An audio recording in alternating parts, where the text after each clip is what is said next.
Okay, we got a felony warrant over at the other place, right down the street here. It's hard to say exactly what Mark Horvath does. Okay.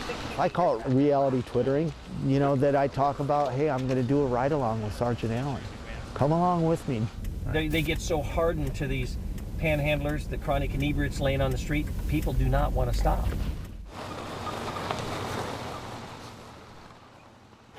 Oh, I see. He carries a video camera and documents social problems, but he's not really making a documentary. Maybe an activist, but still he'd prefer being called something else. I consider myself a storyteller. Alaska's homelessness intrigues the storyteller, who describes it as a sad story of alcohol abuse. Any alcohol in there at all? No. I don't drink alcohol.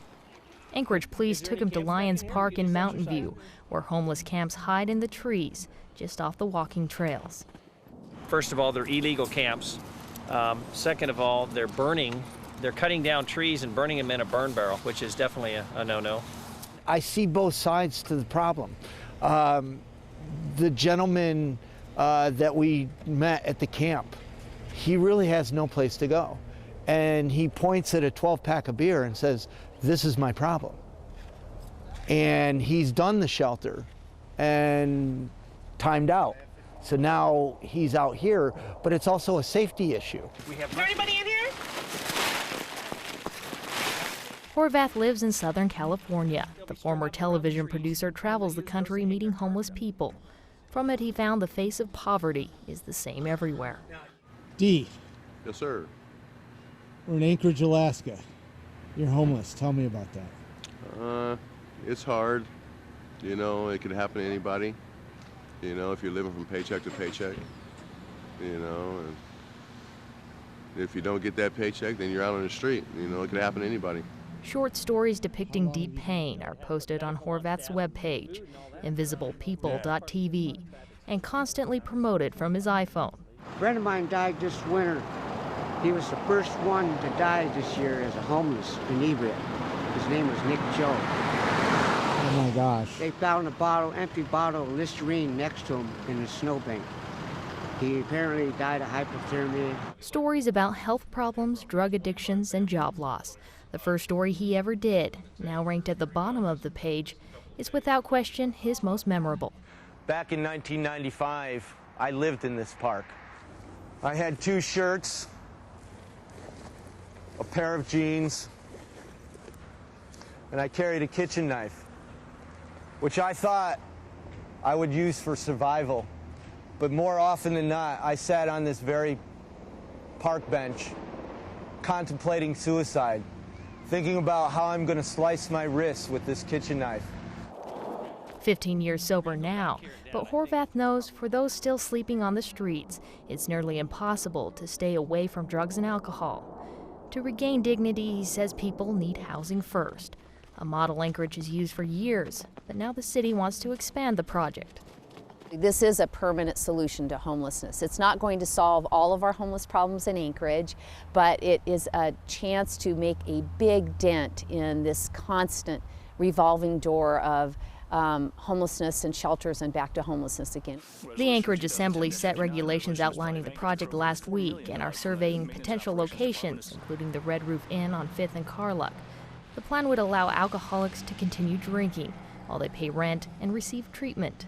They're far from idle, and it allows people to again regain their dignity, reduce all of the costs on the emergency services, so it really is a win-win for any community. In February, the Fairview Community Council rejected the idea, saying the area already had too many intoxicated homeless people. Sorry about the dirty truck. Ronald Leva has lived in the neighborhood 28 years. A tour of the block shows a depressed industrial area, overrun. See these guys sleeping? They sleep everywhere.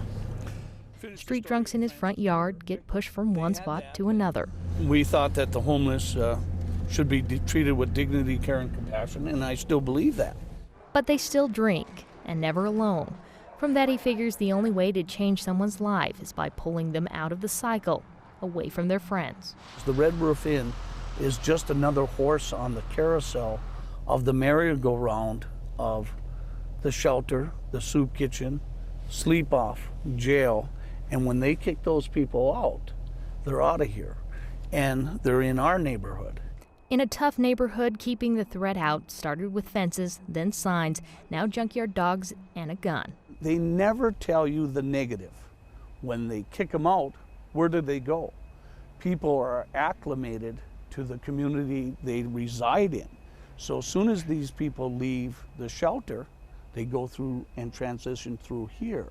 Diane Engel, who heads up the homeless effort for the Department of Health and Human Services, says the jury's still out on whether Housing First works, but it's only a small part of the city's 10-year homelessness plan. There's a huge amount of invisible homelessness in Anchorage. There's a lack of affordable housing. There's a lack of services to help people who need a hand up. All the social service agencies are stretched, including this agency. As more people picture Anchorage as a place to find a job or a permanent fund check, it's putting a strain on social services. To keep families off the street, the goal is homeless prevention and rapid rehousing. It's a plan in place for what they call the invisible homeless, surfing couches, staying in hotels, or living in a car. Her name's Angela Childers. But for the 20% hard not to see, Horvath makes sure you don't look past them. His social network got people thinking.